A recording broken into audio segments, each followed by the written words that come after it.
iconic music you just heard is from the 1975 film Jaws, and I'm sure most of you recognize it.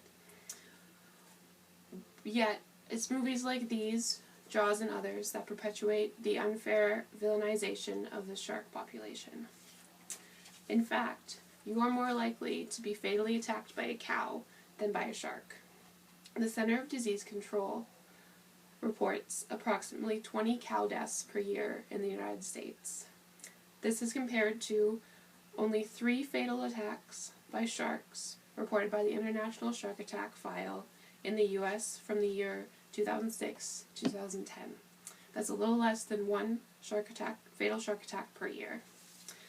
Even Peter Benchley, the writer of Jaws, has changed his tune, and in a 1995 article, Visions of the Sea, he writes, "Today, I could not, for instance, portray the shark as a villain, especially not as a mindless omnivore that attacks boats and humans with reckless abandon." Most shark attacks are actually a case of mistaken identity. A shark houses the majority of its sensory organs in its nose. So by bumping and biting is the way that the shark interacts and determines what's going on in the world around it. A lot of cases, shark attacks are hit-and-run attacks by smaller species such as reef sharks or spinner sharks. The thrashing arms and dangling feet of humans are sometimes mistaken for prey by the sharks. They'll come up, bite, and then quickly let go when they realize it was not the food they were actually looking for.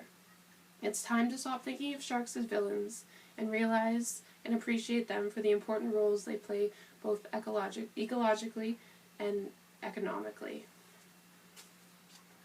Sharks are one of the top predators in the ocean, so they are crucial for maintaining a healthy and balanced ecosystem. Sharks feed on the sick and injured fish, creating a more resilient population. They also affect the behavior of organisms that lie below them on the food chain.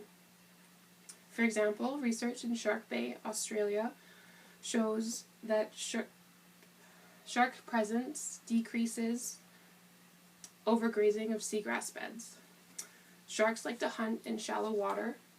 Seagrass beds also grow in the same environment. So seagrass beds that are frequented by sharks keep away turtles and sea cows that would otherwise overgraze the area. Sharks are also a great draw for divers. They're one of the top attractions, in fact, for scuba divers around the world. And countries are realizing that sharks are worth a lot more to the tourism trade than they are if they're hunted and fished. However, shark populations are in decline, and the Shark Research Institute conducted a study from the year 1986 to the year 2000 and found that 8 of the species studied had declined by more than 50% in that time period. According to the International Shark Attack File, between 20 and 100 million sharks are killed by fishing every year.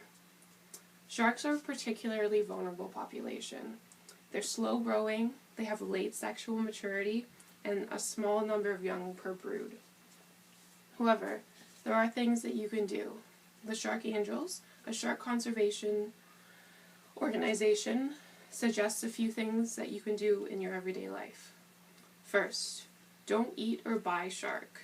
This not only harms sharks, but it's not good for people either. Shark meat contains high levels of mercury. Second, be an aware and informed consumer. A lot of times, shark isn't labeled as shark on an ingredients list. It can be labeled as other things such as rock salmon. Third, don't use cosmetic or beauty products that contain shark byproducts. A lot of lotions, makeup, and deodorants contain shark liver oil. It's best to avoid those. And finally, support legislations that stop shark fishing, protect their habitats, and end overfishing altogether.